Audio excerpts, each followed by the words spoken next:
Hi everyone, welcome back to my channel. तो आप चेहरा से पता लग रहा होगा कि किस टाइप से एग्ज़ाम गया हुआ है मेरा।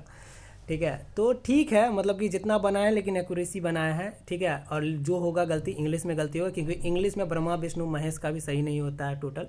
ठीक है, जो हाईली मतलब कि बहुत अच्छे होते हैं इंग्लिश में, उनके मतलब कि उसका भी एक दो गलती हो जाता है, लेकिन ठीक है चलो।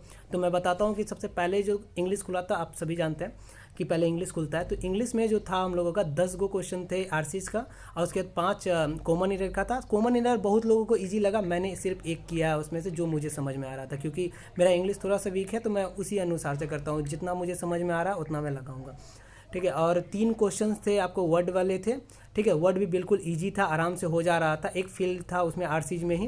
ठीक है, 5 क्वेश्चन थे, क्वेश्चन थोड़े से लेंदी थे, और क्वेश्चन जैसा कि आरसीज में पिछले शिफ्ट में भी आया हुआ था, जो कि 5 तारीख को हुआ था, वैसा ही सिमिलर सा देखने को मिला है। लेकिन मिस स्पेल्ड बहुत ईजी आया हुआ था, और सेंटेंस इंप्रूवमेंट दिया गया था, 5 गो सेंटेंस इंप्रूवमेंट था, अच्छे लेवल के क्वेश्चन से वो सभी।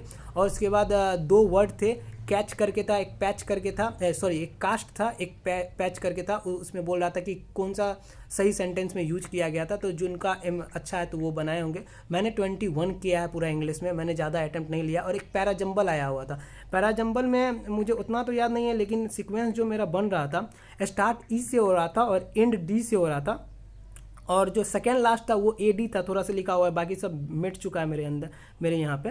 ठीक है, तो आप लोग थोड़ा सा बताइएगा कि पूरा क्या है नीचे कमेंट करके। ठीक है, ताकि मैं भी श्योर हो जाऊँ कि हाँ मेरा पैराजंबल सही है। ठीक है, मैं एक भैया से भी मिलाया था, तो उनका भी सेम ही आया था, तो फिर आप लोग भी बताइए तो सही हो जाएगा। अगर 10 लोगों का सेम ही मिलेगा तो हम मान के चलेंगे कि सही ही है। और उसके बाद आता है कि क्वांट का बाद मेरा एग्ज़ाम बहुत अच्छा जा रहा था क्वांट तक तो। ठीक है, मैंने मतलब कि 3 4 4 मिनट के आसपास, 4 5 मिनट में मैंने 15 क्वेश्चन कर दिए थे। सिंप्लीफिकेशन बेहद ईजी था, एक स्टेप लिखते के सहित ही आपके दिमाग में मतलब कि आ जाता था कि इसका आंसर क्या आएगा, तो उस टाइप से था। और उसके बाद जो 5 गो सीरीज था, जो कल सीरीज पूछ रहा था ना कि ज़्यादा टफ टफ पूछ रहा था, हाँ नंबर्स थे, नंबर्स जो थे 4 4 डिजिट के नंबर्स थे एक क्वेश्चन में। ठीक है, लेकिन वो हो रहा था 5 का मल्टीपल, 4 का मल्टीपल, 7, ऐसे ऐसे करके ना डिक्रीजिंग ऑर्डर में बढ़ रहा था, मतलब पहले मतलब कि ऐसे करके। ठीक है, तो उसके बाद वो वाला बनाया, एक में मुझे नहीं समझ में आया था, वो पॉइंट वाला था। ठीक है, तो वो वाला मैंने छोड़ दिया सीरीज का। 5 क्वेश्चन सीरीज के पूछे गए थे। ठीक है, इजी ही था, उतना ज़्यादा तो मुझे नहीं लगा हार्ड है। केसलेट पूछा गया था, 3 नंबर के केसलेट थे, 3 क्वेश्चन थे। केसलेट मुझे बहुत ईजी लगा, बाकियों ने बहुत लोग छोड़े हैं केसलेट को, शायद अच्छा किए हैं छोड़ करके उसको। मेरे अंदर कुछ था, चूल मचा हुआ था, तो मैंने छुआ उसको। ठीक है, लेकिन बनाया था, बहुत ही लिमिटेड टाइम में बन गया था वो भी। ठीक है, अरिथमेटिक में इस बार मैं पीछे रह गया थोड़ा सा, 2 3 क्वेश्चंस मैंने 28 क्वेश्चंस किया, जबकि मेरे मतलब कि बहुत अच्छा हो गया था। 11 मिनट में ही मैंने 20 क्वेश्चंस करके रखा था, मतलब कि 9 मिनट में मैंने 20 क्वेश्चंस कर लिया था। उसके बाद 11 मिनट में क्या हुआ नहीं हुआ मेरे साथ कुछ नहीं पता, लेकिन 28 मैंने कर दिया फिर भी मैथ में। ठीक है, और उसके बाद मैं आता हूँ अब रीजनिंग में।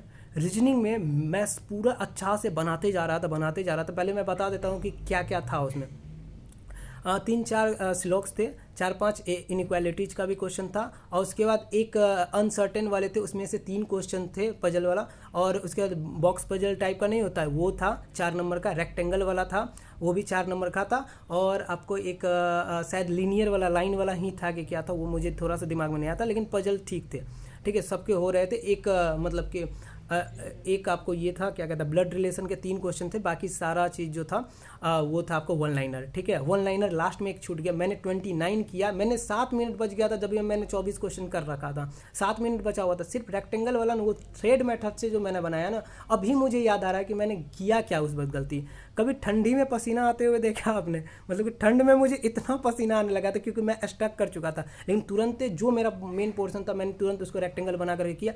वो सवाल भाई साहब 1 मिनट में बन गया मेरे से, पटाख मैंने बनाया, तब तक मैं 3 मिनट हो चुका था, और क्वेश्चन थोड़े से घुमा घुमा करके थे, तो मैंने उसको बढ़िया से देख देख करके मैंने मतलब कि उसको टिक किया। और एक क्वेश्चन जो लास्ट में बचा, जिसमें 50 सेकेंड मुझे बचा, वो मतलब हर बार में आप देखे होंगे डिजिट दिया हुआ था, उसको बोला था कि डिक्रीजिंग ऑर्डर में सजाइए, और फिर बताइए कि 2 नंबर, 4 नंबर, 5 नंबर, 7 नंबर के में जो आ रहे हैं उसको जोड़ करके बताइए। और जब मैंने जोड़ा तो उसमें 7 नंबर का डिजिट मैंने जोड़ा ही नहीं, हर बरी के चक्कर में।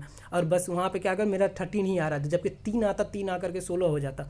और मतलब कि दिमाग में लास्ट में 2 सेकंड हुआ, जैसे ही मेरे दिमाग में क्लिक किया कि बस गेम ओवर, तो बस गेम ओवर हो गया। और मेरे जब अटेम्प्ट मैंने पहले, और उसके बाद जब जोड़ने के लिए भी मैं गया ना, तो वहाँ पे मेरे 68 ही हो रहे थे। मैंने कहा हो गया मेरा, गया एग्ज़ाम पूरा में। लेकिन फिर मैंने बढ़िया से जोड़ा तो मेरे अटेम्प्ट थे 78 अटेम्प्ट था, बहुत ही कैलकुलेटेड अटेम्प्ट है। ठीक है, अब लेट्स सी कि क्या जाता है कटअप, देखते हैं, लेकिन होने का तो चांस है। तो मिलते हैं नेक्स्ट वीडियो में, बाय।